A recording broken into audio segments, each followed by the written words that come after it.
Génial se poursuit à l'instant avec un pointage très serré, 10-10. Les deux équipes ont bien fait avec la première expérience. On va tenter de renouveler le tout avec la deuxième expérience Place pour toi, qui est présentée en collaboration avec l'Ordre des ingénieurs du Québec. Et on est là pour vous présenter de futurs ingénieurs prometteurs. Et aujourd'hui, on vous présente Alexandre Boucher Doddridge, qui est candidat à la profession d'ingénieur et qui vient nous présenter un produit absolument fascinant. Martin, on t'écoute.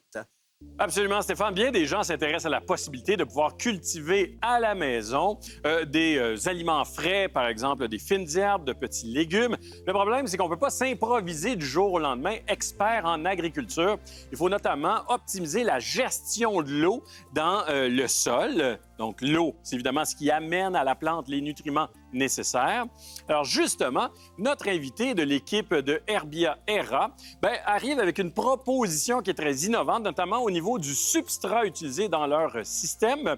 C'est un substrat qui permet de maintenir un taux d'humidité à environ 40 %. C'est vraiment ce qu'on recherche. Alors, notre question est la suivante. De quoi est composé ce substrat au juste?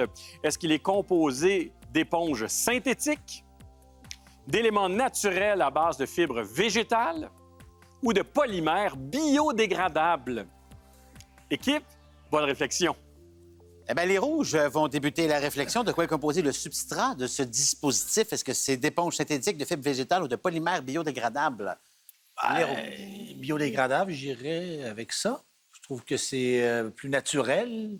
Mais il y a le polymère aussi qui m'embête pas mal. En fait, c'est le polymère qui est biodégradable. Tu vois? Il est pas mal dans la même C'est choix. pas pire, là. Mais... Donc, éponges synthétiques, Oui. fibres végétales ou polymères biodégradables? Alors, j'hésite entre les deux. Vas-y. Je vais y aller avec toi, mais j'avais pensé peut-être végétal, mais on va essayer avec le tien. Le sien étant polymère biodégradable. biodégradable. On s'entend qu'on sait semi de quoi on parle, mais on l'assume complètement. Alors, polymère biodégradable est le choix des Rouges. Du côté des Bleus. Peut-être pour rester dans l'esprit de qu'est-ce qu'ils font, j'avais pensé peut-être la fibre végétale. Oui, moi aussi. Vu que c'est peut-être dans le concept, là, Ouais. quelque chose de naturel puis Exact. écologique. Il y a moyen. Il y a moyen. Il y a moyen. Ils ont l'air d'avoir plus d'assurance, mais ils savent pas plus que nous autres de quoi on parle. C'est plus éloquent. Alors, les deux choix sont faits. Fibres végétales pour les Bleus et polymères biodégradables, c'est bien ça, hein? Oui. Oui, c'est ça. Polymères biodégradables pour les Rouges. Est-ce qu'une équipe fait des points là-dessus? Alors, Stéphane, pour pouvoir justement déterminer quel est notre substrat idéal, on va utiliser un capteur d'humidité. Je rappelle que l'objectif, c'est d'avoir environ 40 % de taux d'humidité dans le substrat. Alors, voyons voir tout d'abord avec notre éponge synthétique. Bien sec, on a 0 % d'humidité. Allons-y maintenant avec le choix des Rouges, si j'ai bien suivi, c'est-à-dire les polymères biodégradables.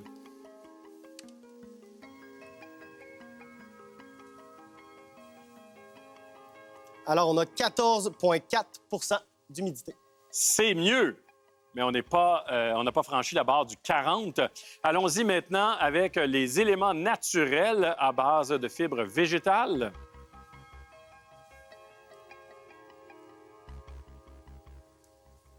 Alors, on a 45,3 % d'humidité. Je pense qu'on a un gagnant qui est très clair. Il s'agit du substrat composé d'éléments naturels à base de fibres végétales. Ce sont les Bleus qui ont la bonne réponse là-dessus. Bravo aux Bleus! Absolument. Donc, 20-10 maintenant pour les Bleus. Mais en même temps, ces fibres végétales-là sont sûrement biodégradables. Il y avait un peu de vrai du côté des Rouges aussi. Alors, Martin, on voudrait comprendre comment ça fonctionne, tout ça. Nous avons utilisé un capteur d'humidité pour répondre à la question, mais dans les faits, la différence est tellement marquée entre les substrats qu'on peut la voir à l'œil nu. Lorsqu'on sort l'éponge synthétique du dispositif, on voit qu'elle est complètement sèche. Et dans le cas des polymères biodégradables, on voit que le fond est détrempé, mais le dessus du substrat, il est complètement sec, lui aussi. Donc, ce ne sont vraiment pas de bonnes options dans un système comme celui-ci. Alors, Alexandre, peux-tu nous dire en quoi votre substrat est-il si efficace? Eh bien, malheureusement, je ne peux pas trop en dévoiler puisque le substrat est en instance de brevet pour le moment, mais je peux vous dire que c'est sa composition et sa méthode de fabrication qui le rendent aussi performant. Ça lui permet de s'autoréguler en eau, en nutriments et en oxygène sans même avoir recours à aucune motorisation. Et comment il fonctionne, le système complet? Alors, le système, c'est très simple. Ça utilise le phénomène de capillarité. Alors, ce que ça veut dire que l'eau peut passer par des feutres, défier la gravité, monter par la porosité pour aller donner la parfaite quantité d'eau au substrat qui a des propriétés physico-chimiques ultra précises. Et là, on voit que ça fonctionne déjà très bien. Moi, je vois ici des poivrons, je vois des fraises. Un peu plus loin, il y a des tomates, il y a toutes sortes de fleurs. C'est vraiment magnifique comme résultat. Une chose est certaine, c'est que pour ceux qui veulent faire pousser toutes sortes de choses à la maison, mais qui ne peuvent s'improviser là, experts en agriculture, bien, maintenant, avec un système comme celui-ci, avec une application dédiée, bien, ils seront en mesure de parvenir à relever un tel défi. Et c'est quand même intéressant comme solution parce qu'on peut, de cette manière, éviter le gaspillage, on peut limiter les émissions de gaz à effet de serre associées au transport de ces aliments frais qu'on veut amener à la maison. Donc, vraiment, une solution comme celle-ci, c'est une solution qui est très emballante et c'est pourquoi on était très contents de vous la présenter ici sur le plateau, Stéphane. Et le pointage, maintenant, c'est 20 pour les bleus et 10 pour les rouges. Un grand merci à Alexandre Boucher d'Audril qui est venu nous présenter ce produit fascinant. Il me permet juste de prendre quelques secondes pour dire que Martin, des fois, il est appelé à aller remettre des bourses comme ça pour de jeunes scientifiques qui en promettent. Et eh bien, Alexandre a reçu une de ces bourses. Et c'est avec cette bourse qu'il a pu démarrer son entreprise. Il est ici aujourd'hui pour nous présenter ton produit. On est fiers de toi, puis on te souhaite la meilleure des chances, mon ami. Merci Alors, on fait une courte pause.